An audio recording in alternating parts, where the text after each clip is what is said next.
Kamusta mga kaibigan? Happy Halloween! Nakaw ay pagkaganari ang mga multo Nakaw ay talagang nakakatakot. At sa sobrang takot mo ay parang ayaw mo na silang palisin Parang gusto mo palagi ka nilang mumultuhin. Yun! Magandang buhay mga kaibigan. Welcome back na naman sa ating munting channel. Sa video ito ay pag-uusapan natin ang mga bagay na may kinalaman sa misteryo ng mga multo kung bakit may mga multo sa tahanan ninyo. So may nararamdaman ba kayong kakaiba sa mga tahanan ninyo o may nakikita kayong kakaiba lalo na pagkagabi at kayo nag-iisa? So yan yung mga tinatawag na multo o mga kaluluwang hindi matahimik at ang iba gawa-gawa na rin ang demonyo Kaya naman sa video ito pag-uusapan natin ang maaring mga dahilan kung bakit may mga multo sa inyong tahanan. So ang una ay yung hagdan maaring ang bilang ng hagdan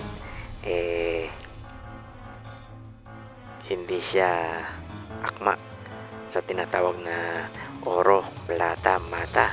So kapag sinabing oro, yun yung unang baitang ng hagdan, yung yung plata, yung ikalawang baitang, yung pangatlo, yung mata, yun yung pangatlong baitang ng hagdan. So yun yung tinatawag na oro, plata, mata. Magbibilang kayo ng oro, plata, mata hanggang matapos ang inyong hagdan. At kung yan natapat sa mata, ang ibig sabihin yan hindi maganda ang dulot sa inyong tahanan at maaaring may makita kayong kung ano-ano at kayo malasin sa inyong pamumuhay.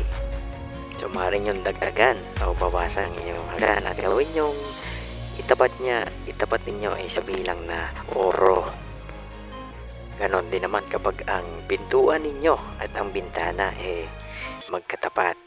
Yun ginagawang lagusan ng mga negatibong elemento at kayo maaaring makita ng kung ano-ano diyan.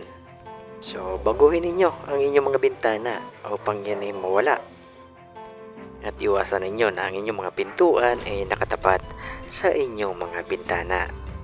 Ganon din naman kung meron sa inyong salamin na sinauna, yung nagpasa-pasa na, salinlahi na ang tagal o yung mga antik na sinaon na talagang ang iba nabibili sa mga antique shop So yan kapag kagabi, lalo na kung ikaw may third eye, maaaring ikaw makakita ng kakaiba diyan. Maaaring ka makakita ng babaeng lumuluha ng dugo o mga white lady at kung ano-ano pang kababalaghan.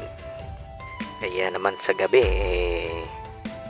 takpan ninyo ng telang itim ang inyong mga salamin na ganyan. Yan yung malalaki Ganon din yung mga nabibili ninyong mga gamit na surplus, maaaring teddy bear, mga stuffed toys o mga pang display, mga damit at kung ano-ano pa, maaaring cabinet o kama. Yan maaaring pinamamahayan din ng mga multo o negatibong elemento at kapag kagabi maaaring magpakita yan sa inyo. Ganon din yung mga pang-display na figurine na malalaki. So yan ang iba nilalagyan iyan ng buto ng tao. Kaya naman kapag yan nabili niyo hindi niyo alam yan may buto ng tao yan magmumulto sa tahanan ninyo.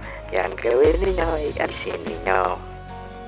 Ngayon naman kung wala sa inyong mga bahay ang ating nabanggit at yan maganda tapos kayo may nakikita pa rin na kung ano-ano.